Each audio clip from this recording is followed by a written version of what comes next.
நிலாவுக்கும் சோழனுக்கும் நல்லபடியா கல்யாணம் ஆகிருச்சு. இதுக்கப்புறமா இவங்க 2 பேரும் சேர்ந்து சந்தோஷமா இருந்தா சூப்பரா இருக்கும்.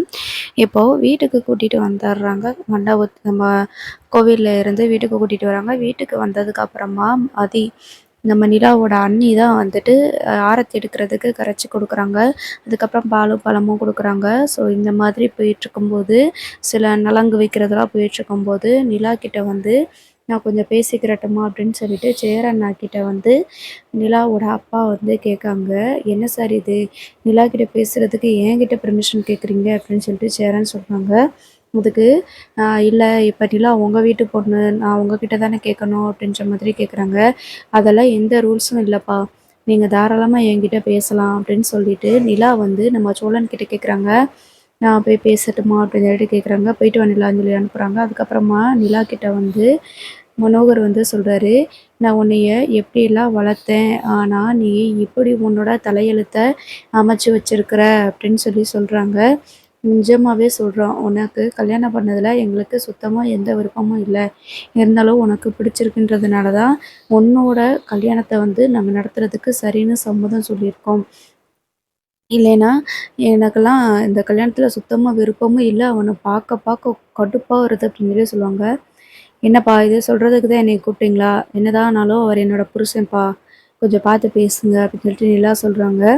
தேன் இருந்துட்டு, விடுங்க இனிமே பேச எந்த பிரயோஜனமும் இல்ல அப்படின்னு சொல்லிட்டு, நான் சொல்லணும்னு நெனச்சது இதுதான். நீ எப்பனாலும் வீட்டுக்கு வரலாம். உனக்கு ஏதாவது தேவைகள் இருந்தா கேட்கலாம். இல்லையா, இந்த வீட்ல நீங்க வேற வீடு கட்டுறதுக்கோ, இல்லைன்னா இந்த வீட்ல உன்னால இருக்க முடியல, வேற வீட்டுக்கு போகணும்னு நெனச்சாலோ என்கிட்ட தாராளமா சொல்லு. நான் அதுக்கு தகுந்த பணத்த குடுக்குறேன் அப்படின்னு சொல்றாங்க. என்னப்பா சொல்றீங்க? அப்படிலாம் எதுவுமே வேண்டாம். எனக்கு இந்த வீட்ல எந்த குறையும் இல்ல அப்படின்னு சொல்லும்போது, சரிடா, இதுதான் உன் விருப்பம்னா நீ இருந்துக்கோ. ஆனா, உனக்குன்னு சேர வேண்டிய சொத்துக்கள்லாம் இருக்குது. அத நான் வந்து தாஸோட அனுமதியோட நான் உனக்கு குடுக்குறேன். என்னதான் இருந்தாலும் தாஸ் தான் பிசினஸ வந்து டெவலப் பண்ணிக்கிட்டு இருக்கிறான். அவன்கிட்டயும் ஒரு வார்த்தை சொல்லணும்ல. நான் அவன்ட்ட சொல்லிட்டு பணத்த வந்து உனக்கு குடுக்குறேன் அப்படின்னு சொல்லுவாங்க. உங்க சொத்து, ப்ராப்பர்ட்டி எதுவுமே எனக்கு வேணாம்ப்பா. எனக்கு நீங்க நான் கேட்டதுமே கல்யாணம் பண்ணி வச்சீங்கல்ல, அதுவே எனக்கு போதும். இந்த குடும்பத்தில காசு, பணம் இல்லனாலும் எங்களுக்கு நல்ல நிம்மதி இருக்கு, சந்தோஷம் இருக்கு. சோழன் என்னைய தாங்குன்னு தாங்கிட்டுருப்பாரு. என்னைய நல்லா பார்த்துக்கிருவாரு. எனக்கு தெரியும் அவரு என்னைய எப்படி பார்த்துக்கிருவாருன்னு. அதனால நீங்க இத பத்தி கவலைப்பட வேண்டாம் அப்படின்னு சொல்லுவாங்க. உனக்கு இந்த குடும்பம் தான் பெருசா போயிருச்சு என்னடி! எவ்வளோ சொன்னாலும் அந்த குடும்பத்தையே தல மேல தூக்கி வச்சு பேசிக்கிட்டு இருக்கிற அப்படின்னு சொல்லி, நம்ம தேன் வந்து நிலா கிட்ட சொல்லிட்டுருக்குறாங்க. அதுக்கப்புறம் நிலா இருந்துட்டு, அப்படிலாம் எதுவுமே இல்லம்மா. அந்த குடும்பம் என் மேல வச்சிருக்கிற பாசம் அப்படி.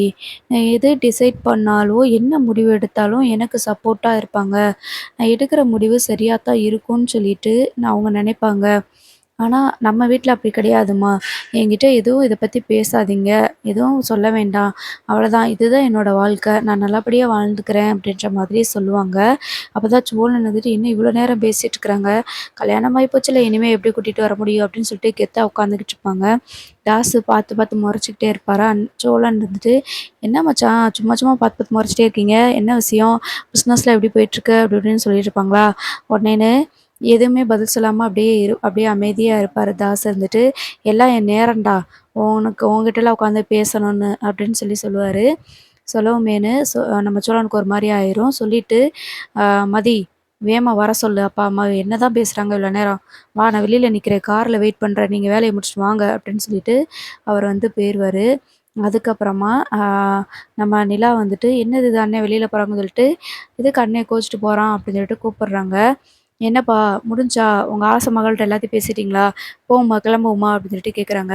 "அண்ணே என்னண்ணே நீ இப்படி பேசுற?" அப்படின்னு சொல்றாங்க. "யாருக்கு யாருடி அண்ணன்? உனக்கெல்லாம் நான் எந்த காலமும் அண்ணனா இருக்க முடியவே முடியாது. அதான் நீ சொன்னேல்ல பாசமான அண்ணன் உன் சேரண்ணே உள்ள இருக்காங்கல்ல, பிறகு எதுக்கு என்னைய அண்ணன் அண்ணன்னு பேசிக்கிட்டு இருக்கிற? அவ்வளதான் உனக்கும் எனக்கும் எல்லா உறவும் முடிஞ்சு போச்சு. இதோட அவ்வளதான். உன் வேலைய நீ பார்த்துட்டு போயிட்டே இரு. உன் இஷ்டப்படி நீ இனிமே இந்த நாள் ஆடிட்டு இரு" அப்படின்னு சொல்லிட்டு இதா சொல்லுவாங்க. சொல்லிட்டு நம்ம மனோகர் இருந்துட்டு, "டேய் அப்படிலாம் எதுவும் பேசாதடா" அப்படின்னு சொல்றாங்க. "என்னப்பா என்னப்பா பண்ண சொல்றீங்க? சும்மா நான் தான் பிடிக்கலன்னு சொல்லிட்டு இருக்கிறேன். கல்யாணத்துக்கே வரமாட்டேன்னு சொன்னேன். நீங்க சொன்னதுனால தான் வந்தேன். இப்ப தேவையில்லாம இங்க உட்காந்துட்டு உள்ள அவன் என்னைய மச்சான்னு சொல்லிட்டு உறவு கொண்டாடிட்டு இருக்கிறான். கடுப்பா இருக்குது. நான் கார்ல போய் வெயிட் பண்றேன். நீங்க வெளில பேசி முடிச்சுட்டு வாங்க அப்படின்னு சொல்லிட்டு போயிர்றாங்க. அதுக்கப்புறமா மனோகர் இருந்துட்டு, எல்லாருக்குமே வருத்தம் இருக்க தானம்மா செய்யும். எங்களுக்குன்னு உறவுன்னு சில மரியாதை, மான மரியாதைலாம் இருக்குல்ல. உறவுகள்லாம் எங்கள பார்த்து இனி என்ன நினைப்பாங்க? இப்படி ஒருத்தவங்கள உறவா நினைக்கும்போது எங்களுக்கு கஷ்டமா தானே இருக்கும். யாரு கூட யாரு உறவு வச்சுக்கணும்னு ஒரு தகுதி இருக்குல்ல அப்படின்னு சொல்லுவாங்க. அதுக்கப்புறமா ஒண்ணுமில்லாத பயலுக்கு இப்படி கல்யாணம் பண்ணி குடுத்துட்டேன்னு சொல்லிட்டு எல்லாருமே என்னை பேசத்தான் செய்வாங்க. இருந்தாலும் அவமானப்பட்டது பட்டதுன்னு ஆயிருச்சு. இனிமே அத மாத்த முடியாது இல்லையா? அதனால தான் இந்த கல்யாணத்துக்கு சம்மதிச்சேன். எந்த காரணத்துக் கொண்டோ அவன மட்டும் கூப்பிட்டுட்டு வீட்டுக்கு வந்துராத. நீ வரணும்னா வா. ஆனா அவன அந்த வீட்டு மாப்பிள்ளன்ற உரிமையோட நாங்க எந்த காலத்திலயும் ஏத்துக்கிற மாட்டோம். அவன் வரவும் கூடாது அப்படின்னு சொல்லிட்டு அங்கருந்து கிளம்புவாங்க. வீட்ல இருக்கவங்க எல்லார்கிட்டயும். சேரன் கிட்ட மட்டும் சொல்லிட்டு நாங்க கிளம்புறோம். பிள்ளைய பத்திரமா பார்த்துக்கோங்க அப்படின்ற மாதிரி சொல்லிட்டு அங்கருந்து கிளம்பி போயிருவாங்க. அதுக்கப்புறமா நிலா இருந்துட்டு ரொம்ப யோசிச்சுட்டு ஒரு மாரியே யோசிச்சு ஃபீல் பண்ணிட்டு உட்காந்துட்டுருக்கும்போது சோழன் இருந்துட்டு, "என்னாச்சு நிலா? முகமே மாறி இருக்கு. என்ன சொன்னாங்க?" அப்படின்னு சொல்லுவாங்க. "அதெல்லாம் ஒண்ணும் இல்ல. எவ்வளோதான் நமக்கு வந்து பாசம் நம்ம வந்து அன்பா இருந்தாலுமே, பார்க்குறவங்களுக்கு நமக்கு வந்து பணம் இல்ல, வசதி இல்ல அப்படின்னு மட்டும் தான் நினைப்பாங்க போல. யாருமே பாசம் அதிகமா இருக்குது, இந்த வீட்ல அன்பு அதிகமா இருக்குன்னா புரிஞ்சுக்க மாட்டேங்கிறாங்க. சரி அத விடுங்க. எங்க அப்பா சொல்றாரு, அவங்களுக்கு தகுதியே இல்லாத கல்யாணத்த பண்ணி வச்சுட்டாங்க அப்படின்னு சொல்லிட்டு. அவங்களுக்கு நம்பளும் தகுதியோட இருக்கோன்றத காட்டணும் சோலா அப்படின்னு சொல்லி சொல்லுவாங்க. கண்டிப்பா நிலா, என்ன பண்ணணும்னு மட்டும் சொல்லு. நான் கண்டிப்பா பண்றேன் அப்படின்ற மாதிரி சொல்லிருவாங்க. அதுக்கப்புறமா நைட்டு வரும். நைட்டு வந்துட்டு பார்த்தீங்கன்னா, நம்ம சோழன் எல்லாருமே சோழன், சேரன் சொல்லிட்டு எல்லாருமே உட்காந்து பேசிக்கிட்டு இருப்பாங்க. அந்த நேரம் வானதி வருவாங்க. வானதி வந்துட்டு, "அ என்னாச்சு? எல்லாம் வேலையெல்லாம் முடிஞ்சிருச்சா? டெக்கரேஷன்லாம் பண்ணீங்களான்னு?" சொல்லி கேட்பாங்க. "இல்ல என்ன பண்றது?" அப்படின்னு சொல்லும்போது, "என்னது இது நிலாக்காக்கும் சோழன் இன்னைக்கு ஃபர்ஸ்ட் நைட்ல" அப்படின்னு சொல்லுவாங்க. ஆமா. அப்படின்னு சொல்லிட்டு அப்படியே ஒருத்தருக்கு ஒருத்தர் முகத்த பார்ப்பாங்க. சோழன் வந்துட்டு அப்படியே பார்ப்பாரு. "என்ன எதுவுமே அரேஞ்ச் பண்ணாம இருக்கீங்களா? நான் கூட எல்லாம் அரேஞ்ச் பண்ணியிருப்பீங்கன்னு நெனச்சேன். ஓ! இல்லன்னா இதுக்கும் ஏதாவது கட்டுப்பாடு இருக்குதா?" அப்படி இப்படின்னு சொல்லுவாங்க. "அதெல்லாம் எதுவும் இல்ல." அப்படின்னு சொல்லும்போது, நம்ம நிலா கிட்ட வந்து வானதி பேசுவாங்க. "என்னாச்சுக்கா? இன்னைக்கு ரூம் எதுவுமே டெக்கரேட் பண்ணலையா?" அப்படின்னு சொல்லிட்டு கேட்பாங்க. "வாங்க உங்களுக்கு நான் மேக்கப் பண்ணி விடுறேன்." அப்படின்னு சொல்லிட்டு நிலாவுக்கு மேக்கப்லாம் பண்ணி விடுவாங்க. நம்ம சோழனுக்கு வந்துட்டு சேரன்னா அப்புறம் நம்ம பாண்டி, பல்லவன்லாம் வந்துட்டு மேக்கப் பண்ணி விடுவாங்க. அதுக்கப்புறமா அந்த ரூம்ல வந்துட்டு நம்ம சோழன் வந்து வெயிட் பண்ணிட்டுருப்பாரு. நிலாவ வந்து வானதி அப்படியே கூட்டிட்டு போவாங்க. ஸோ ரூம்குள்ள போனதுக்கப்புறமா ஆனா பயமா இருக்கும் சோழனுக்கு. ஐய்யய்யோ! எதுவும் சொல்லிருவாளோ அப்படின்னு நினச்சுட்டு பயந்துட்டே தான் நடுங்கி உட்காந்துக்கிட்டு இருப்பாங்க. அதுக்கப்புறமா வானதி இருந்துட்டு, "இது கூட தெரியாம உட்காந்துட்டுருக்கிறீங்க. சரி நான் காலையில வரேன். போயிட்டு எனக்கு நேரம் ஆயிடுச்சுன்னு" சொல்லிட்டு அவங்க கிளம்பி போயிருவாங்க. அதுக்கப்புறமா சேரனரும், பாண்டி, பல்லவன் 3 பேர் இருந்துட்டு, "ஐய்யய்யோ! சோழன் வேற ரூம்ல இருக்குது. இவங்களுக்குள்ள சண்டை வந்துருமோ?" அப்படின்ட்டு கேட்பாங்க. அதெல்லாம் எதுவுமே இல்ல. இப்பதான் அவங்க மனசார கல்யாணம் பண்ணிக்கிட்டாங்கல்ல. சோழன விட நிலா ரொம்ப ஆர்வமாவும், சந்தோஷமாவும் இருந்துச்சு இந்த கல்யாணத்துல. அதனால அவங்களுக்கு பிரச்சனை வராது. ரொம்ப நாளா நம்ம வந்து 2 பேரும் ஒண்ணு சேரணும்னு நெனச்சோம். அந்த தருணம் தான் இது. ரொம்ப ஹேப்பியா சந்தோஷமா இருக்கட்டும் எப்பயும் போல அப்படின்னு சொல்லிட்டு, சரி நம்ம எல்லாரும் இந்த ரூம்ல படுத்துக்கலாம்னு சொல்லிட்டு, இன்னொரு ரூம்க்கு வந்து அவங்க போயிருவாங்க. ஸோ ஹால்ல வந்து படுக்க வேண்டாம் அப்படின்னு சொல்லிட்டு இந்த ரூமுக்கு போயிருவாங்க. அதுக்கப்புறமா நிலா இருந்துட்டு சோழன் கிட்ட வந்து, "இதுல பாலும் பழமும் இருக்கு. எடுத்து சாப்பிடுங்க சோளான்னு" சொல்லி கேட்பாங்க. "வேண்டாம் நிலா. நிலா நான் உன்னோட ரூம்ல இருக்கிறது பிரச்சனை இல்லையே" அப்படின்னு சொல்லி சொல்லுவாங்க. "என்ன சோளா இது? நானுன்ட்டு நீ உங்க ரூமு, என் ரூம் சொல்லிக்கிட்டு, இது நம்ம ரூம் சோளா" அப்படின்னு சொல்லி சொல்லுவாங்க. "நிஜமாவா?" அப்படின்னா, "ஆமா. நம்ம ரூம் தானே. நமக்கு தான் கல்யாணம் ஆயிருச்சுல்ல" அப்படின்னு சொல்லி சொல்லுவாங்க. என்னால நம்பவே முடியல. நான் இதெல்லாம் நடக்குமான்னு சொல்லிட்டு கனவுல கூட நெனச்சு பார்த்தது கிடையாது அப்படின்ற மாதிரி சந்தோஷப்பட்டுட்டு இருப்பாங்க. நிலா இருந்துட்டு, அ அதுக்கப்புறமா சோழன் கிட்ட வந்து, "நான் ஒண்ணு சொல்லுவேன்" அப்படின்னு சொல்லி சொல்றாங்க. "சொல்லு நிலா. நீ என்ன சொன்னாலும் நான் கேட்பேன்" அப்படின்னு சொல்லி சொல்லுவாங்க. "நமக்கு இப்போதைக்கு இது மாரி எதுவும் வேண்டாமே" அப்படின்னு சொல்லி சொல்லுவாங்க. "என்ன என்ன சொல்ற நிலா?" அப்படின்னு சொல்லி கேட்பாங்க. "ஆமா. நம்ம இப்போதைக்கு இந்த லைஃப்ப ஸ்டார்ட் பண்ண வேண்டாம். நம்ம வந்து வெளியில புருஷன் பொண்டாட்டியா எப்படி இருப்போமோ, அதே மாரி சந்தோஷமா புருஷன் பொண்டாட்டியா இருப்போம். ஆனா, இந்த மாதிரியான வாழ்க்கைய வந்து கொஞ்சம் நம்ம பார்த்து தள்ளி வச்சுக்குவோம்" அப்படின்னு சொல்லி சொல்லுவாங்க. சோழன் வந்துட்டு, "எதுக்கு நிலா?" அப்படின்ட்டு கேட்பாங்க.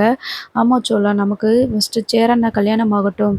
சேரனனுக்கு கல்யாணம் ஆயிட்டு அவங்களுக்கு குழந்தைலாம் பிறந்ததுக்கு அப்புறம் தான் நம்ம யோசிக்கணும். சோழனனுக்கு கல்யாணமாவது முதல்ல முடியணும் அப்படின்னு சொல்லுவாங்க. அவர் இருக்கும்போது நம்ம குழந்தை பெத்துக்கிட்டா அது நல்லா இருக்காது. கல்யாணம் முடிஞ்சதுக்கே ஊர்ல 1000 பேர் 1000 பேசுறாங்க. இப்ப சந்தா இருக்கிறதுனால தான் பெருசா எதுவும் இல்ல. இல்லைன்னா பொண்ணு பார்க்கும்போது எல்லாருமே இதத்தானே பேசிக்கிட்டு இருப்பாங்க. நம்ம சேரனனுக்கு தான் ஏதாவது குறை இருக்கான்னு நினைப்பாங்க அப்படின்னு சொல்லுவாங்க. சரி நிலா, நீ சொல்றது சரிதான். சேரனனுக்கு கல்யாணம் ஆனதுக்கப்புறமா சேரன் செட்டில் ஆனதுக்கப்புறமா நமக்கு வந்துட்டு நம்மளோட வாழ்க்கைய நம்ம ஸ்டார்ட் பண்ணலாம் அப்படின்னு சொல்லுவாங்க. அதெல்லாம் சரிதான். ஆனா இந்த விஷயத்த பத்தி நீங்க யார்கிட்டயும் சொல்லக்கூடாது அப்படின்னு சொல்லிட்டு நிலா வந்து சொல்லுவாங்க. கண்டிப்பா நான் யார்கிட்டயும் இத பத்தி சொல்லவே மாட்டேன் அப்படின்னு சொல்லிட்டு நம்ம சோழன் சொல்லுவாங்க. அதுக்கப்புறமா "எனக்கு இது போதும் நிலா, நீ வந்து என்னோட பொண்டாட்டி ஆயிட்ட" அப்படின்னு சொல்லிட்டுருக்கும்போது, "ஆமா, நீங்க ஆனா இனிமே பொய் சொல்லக்கூடாது. உங்கள நம்பி தான் நான் கல்யாணம் பண்ணியிருக்கிறேன் உங்கள" அப்படின்னு சொல்லுவாங்க. "கண்டிப்பா இனிமே என் வாழ்க்கையில எந்த பொய்யும் சொல்ல மாட்டேன்" அப்படின்னு சொல்லிட்டுருக்கும்போது, நிலா இருந்துட்டு சோழன் கிட்ட, "இன்னொரு விஷயம் சோழா, நான் வந்து இன்னும் நம்ம அடுத்த லெவல்ல போய்க்கிட்டே இருக்கணும்" அப்படின்னு சொல்லுவாங்க. "நீ நெறைய ப்ராஜெக்ட் பண்ணு. நான் இதே மாரி உனக்கு நெறைய ப்ராஜெக்ட் வாங்கி குடுக்குறேன் நிலா" அப்படின்ற மாதிரி சொல்லிட்டுருக்கும்போது, "நான் என்ன சொல்லல. நான் உங்கள சொல்றேன். இப்போ இத்தன வருஷமா நீங்க வாடகை கார் தான் ஓட்டிட்டுருக்கிறீங்க. சொந்தமா கார் வாங்கி நம்ம ஓட்டுறதுக்கு ட்ரை பண்ணணும்." அப்படின்னு சொல்லுவாங்க. "சொந்தமா கார் வாங்கி ஓட்டலாம் தான். ஆனா அதுக்கு பணம் தேவைப்படும்ல" அப்படின்னு சொல்றாங்க. "கண்டிப்பா தேவைப்படும். அதுக்கு தான் சொல்றேன். சிக்கனமா செலவு பண்ணி பணத்தெல்லாம் சேர்த்து வச்சு நம்ம வந்து சொந்தமா கார் வாங்கணும். அதே மாதிரி நெறைய கார் வாங்கி 1 கார், 2 காரு, 3 கார்ன்னு அப்படின்னு கார்லாம் வந்துட்டு அதிகமா வாங்கி ஒரு டிராவல்ஸ் ஏஜென்சி வந்து ஓப்பன் பண்ணணும்." அப்படின்ற மாதிரி சொல்லுவாங்க. "கண்டிப்பா நிலா, நான் உன்னோட ஆசைய கண்டிப்பா நிறைவேத்துவேன்" அப்படின்னு சொல்லிட்டு சோழன் சொல்லுவாங்க. "இனிமே பொறுப்பா நடந்துக்கிருவேன்" அப்படின்னு சொல்றாங்க. அதுக்கப்புறமா நிலாவோட கைய வந்துட்டு சோழன் வந்து பிடிச்சுட்டு, "இந்த கை மட்டும் என் கூட எப்பயுமே கோ இருந்துச்சுன்னா, என் கைய கோர்த்து என் கைய விட்டு விலகாம இருந்துச்சுன்னா, கண்டிப்பா என் வாழ்க்கையில நான் முன்னேறிருவேன் நிலா. இது சத்தியம்" அப்படின்ற மாதிரி சொல்லிட்டுருப்பாங்க.